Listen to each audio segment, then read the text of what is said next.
Assalamualaikum warahmatullahi wabarakatuh. Perkenalkan, saya Dea Risna Marita dengan NIM 21811334124, Program Studi D4 Administrasi Perkantoran. Saya akan menyampaikan materi terkait mata kuliah Dasar-Dasar Ilmu Administrasi yang diampu oleh Bapak Muhammad Hanafi. Dasar-dasar ilmu administrasi adalah mata kuliah yang membahas mengenai konsep administrasi. Materi yang dipelajari pada pertemuan pertama yaitu berpikir rasional. Berpikir rasional merupakan berpikir secara kritis, logis, masuk akal, realistis, berpikir tanpa emosi dan berdasarkan fakta-fakta belaka di dalam menghadapi permasalahan maupun di dalam organisasi. 5 cara manusia dalam berpikir.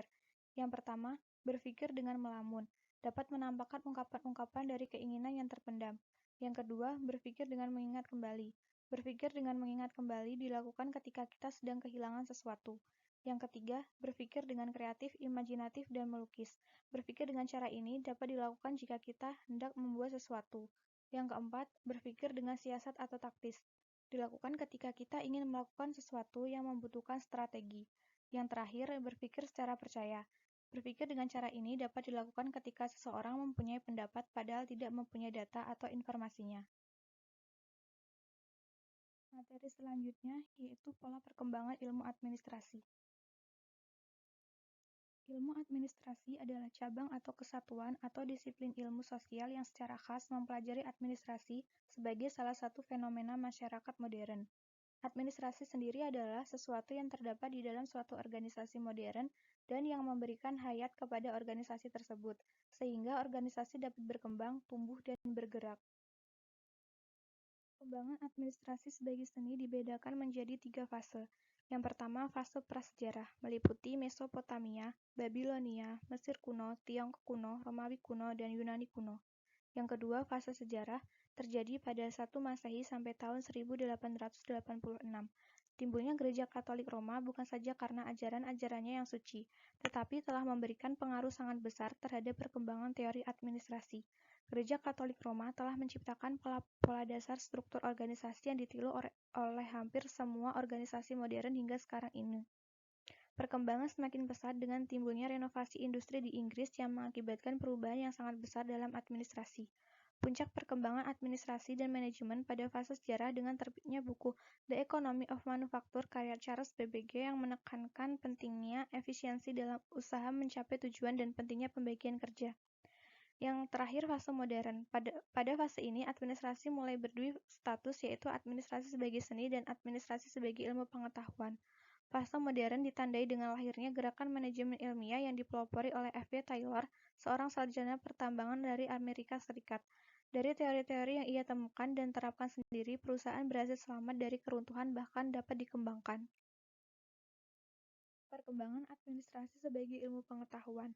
Perkembangan administrasi sebagai ilmu pengetahuan sangat dipengaruhi oleh perkembangan masyarakat yang dinamis, dan administrasi sebagai ilmu pengetahuan lahir karena masyarakat menghendakinya, memperjuangkannya, dan mengembangkannya menjadi cabang disiplin ilmu yang universal. Dari segi perkembangan ilmu administrasi sejak lahir hingga sekarang, ilmu administrasi telah mencapai 4 tahap. Yang pertama, tahap survival terjadi pada tahun 1886 sampai 1930. Yang kedua, tahap konsolidasi dan penyempurnaan terjadi pada tahun 1930 sampai 1945.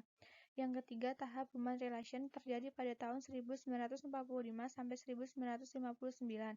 Yang keempat, tahap behavioralisme terjadi pada tahun 1959 hingga sekarang. Unsur administrasi. Unsur administrasi terdiri dari 8 hal. Yang pertama, organisasi. Yang kedua, manajemen. Yang ketiga, komunikasi. Yang keempat, kepegawaian. Yang kelima, keuangan. Yang keenam, perbekalan. Yang ketujuh, ketatausahaan. Dan yang kedelapan, hubungan masyarakat atau humas. Ilmu administrasi dibagi menjadi 2, yaitu administrasi negara dan administrasi niaga. Fungsi administrasi sendiri mencangkup 5 hal. Yang pertama, fungsi rutin, fungsi teknis, fungsi analis, fungsi interpersonal, dan fungsi manajerial. Materi selanjutnya yaitu ilmu organisasi.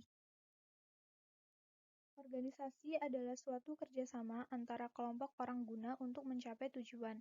Ilmu organisasi merupakan sekelompok pengetahuan yang disusun secara teratur dan sistematis berdasarkan pada suatu prinsip asas kebenaran dan dipelajari secara terus-menerus, serta mempunyai objek atau sasaran organisasi.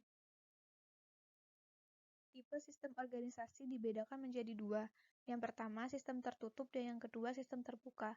Sistem tertutup merupakan sistem yang tidak merespon sesuatu dari luar atau lingkungan, sedangkan sistem terbuka merupakan sistem yang merespon pengaruh dari luar atau lingkungan dan memiliki tujuan untuk menciptakan nilai tambah dengan memperhatikan keseimbangan terhadap kondisi lingkungan. Teori organisasi dibedakan menjadi tiga, teori klasik, teori neoklasik, dan teori modern. Teori klasik terdiri dari birokrasi, manajemen ilmiah, dan teori administratif. Teori ini mendapatkan kritik karena para pekerja diperlakukan layaknya mesin dengan pekerjaan yang sangat mekanistik.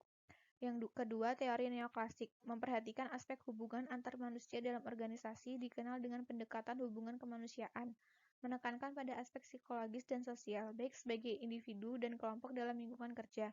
Kekurangan dari teori ini yaitu terlalu fokus pada aspek kemanusiaan berakibat kurangnya perhatian pada aspek lain sehingga hal ini menjadi kelemahan dari pendekatan ini. Yang ketiga, teori modern merupakan teori yang menyatakan keseluruhan pandangan dalam analis organisasi.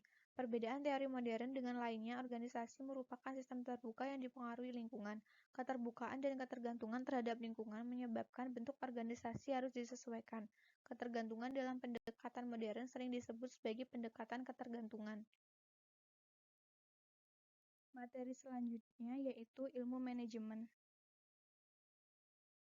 Manajemen merupakan suatu ilmu atau seni mengenai perencanaan, pengambilan keputusan, pengorganisasian, pengendalian, dan kepemimpinan segala sumber daya yang dimiliki dan digunakan secara efektif dan efisien untuk mencapai suatu tujuan. Fungsi manajemen terdiri dari 5, yaitu fungsi perencanaan, fungsi pengorganisasian, fungsi penempatan, fungsi pengarahan, dan fungsi pengawasan. Unsur manajemen sendiri terdiri dari manusia, uang, material, mesin, metode, dan pasar. Proses manajemen terdiri dari 4 tahapan. Yang pertama, perencanaan, digunakan untuk menetapkan apa yang harus dilakukan perusahaan. Yang kedua, pengorganisasian, digunakan untuk menata sumber daya dan kegiatan menjadi struktur logis. Yang ketiga, pengarahan, manajer memandu dan memotivasi karyawan untuk mencapai tujuan perusahaan. Yang keempat, pengawasan, memantau kinerja perusahaan untuk menjamin perusahaan mencapai sasaran. Tingkatan manajemen dibagi menjadi 3. Yang pertama, manajemen tingkat atas, yang kedua, manajemen tingkat menengah, dan yang ketiga, manajemen tingkat pertama. Manajemen tingkat atas yaitu manajer-manajer yang bertanggung jawab atas kinerja manajemen organisasi secara keseluruhan. Manajemen tingkat menengah yaitu manajer-manajer tingkat menengah yang bertanggung jawab untuk melaksanakan rencana dan kebijakan yang ditetapkan oleh manajemen tingkat atas, serta bertindak sebagai penghubung antara manajemen tingkat atas dan manajemen tingkat bawah. Manajemen tingkat pertama yaitu manajemen yang bertanggung jawab atas operasional atau pekerjaan harian para karyawan dalam menghasilkan suatu produk atau layanan. Hubungan antara manajemen, administrasi, dan organisasi.